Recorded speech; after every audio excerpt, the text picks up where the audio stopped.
So today I got myself a little new toy in the mail, which is a Sound Blaster 16 that's not a Vibra for once, and it actually has a Yamaha chip on it. So since I got this and I have a whole bunch of other Vibras, I can now make a video comparing all sorts of Sound Blaster cards.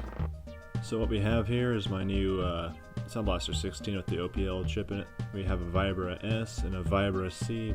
We also have a Sound Blaster 16 that supports plug and play. Didn't work too well. Then we also have a Crystal or Aztec or whatever it is, Packard Bell card. And then also an AWE64. The way I'm recording this is just hooking up the line out from each card to the microphone port on my laptop. So I'm basically just recording this at whatever level was comfortable for my laptop to record, I guess. So it's not clipping or anything like that. So basically all the sound clips are at different volumes, so I had to normalize them. So in this comparison, I guess you shouldn't be looking at the noise levels of each card because they're not going to be like what you would actually hear on the card, since I had to alter the volume. I guess what I'm trying to compare is more of the instruments on the card rather than the noise. So I have 4 clips from each card, well, except for the plug and play Sound Blaster. That one's only going to work with Canyon. First 2 clips are going to be from Tyrion, because that game has some pretty good Sound Blaster 16 music. The next game will be Descent, and then of course the obligatory Canyon MIDI file, so it should be pretty good.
Well, if anybody's alive after that 18 minutes of pure Sound Blaster sound, I guess I'll give some thoughts for the end of this video. So as far as bass goes with these cards, for Sound Blaster cards, I liked the non-plug and play Sound Blaster 16 and also the Vibra C. I think they had the best bass for the Sound Blaster cards. The Packard Bell card had really good bass too. The rest of them are kind of tinny sounding. The AWE especially sounds like it has some sort of crazy high pass filter going on. It just really didn't have any punch for the bass, and it just really had a lot of high end, I guess you could say. I guess it should be common knowledge that the AWE's emulation for Sound Blaster 16 isn't the best. And well, if you're using an AWE, you should probably be using the AWE synth instead of the Sound Blaster synth, unless that's like not available. It's just kind of a backup, not really the primary focus of the card. Pretty much every card had a difference in the way the drums sound, like the AWEs and the Vibras, like the Vibra Cs specifically. Like the snare drum kind of sounded like it was like rattling and vibrating. It was kind of weird sounding. The Packard Bell's cards sound for the drums, they're a bit more subdued than the rest of the Sound Blasters, like to the point where it was a little bit hard to hear when things were getting a little bit busy. I'm also going to guess that the Vibra C and the AWE sound or share similar hardware, because every time that like the C had different like sounding voices from the rest of the cards, the AWE also had different sounding voices in the same sort of way that the C did. I guess the most well-rounded card of the bunch was the plug-and-play Sound Blaster 16. It was kind of boring, but it didn't really have the really high tinny sound, like tinny high-pass sound sort of filter going on, and it didn't have the altered voices. But the problem is it didn't have like quite the punch that the other, like the Packard Bell and the non-plug-and-play Sound Blaster 16 had. So out of all of those, I guess if you were looking for a middle-of-the-road card, that would be the one to go with. I guess my favorite so far would probably be like the non-plug and play Sound Blaster 16, because if it has a little bit more bass, but it's not too much bass. I guess if you personally like a lot more bass, then you would probably go with the Packard Bell one, because that had quite a bit of bass, unless you don't like the drums being different. One problem I do have with the non-plug and play Sound Blaster 16 though is if you put it in like a DOS machine and you're using the wave sound, the Sound Blaster sound, it can get a little bit hissy, but I'm not entirely sure if that's like the amp inside of it or just something like that. Now I just have to play around with it for a bit. Anyway, if you've actually made it this far into the video, I guess I'm wondering what you guys think. What is your favorite Sound Blaster of the ones that were shown here? Anyway, I'm probably gonna go to bed now. Later.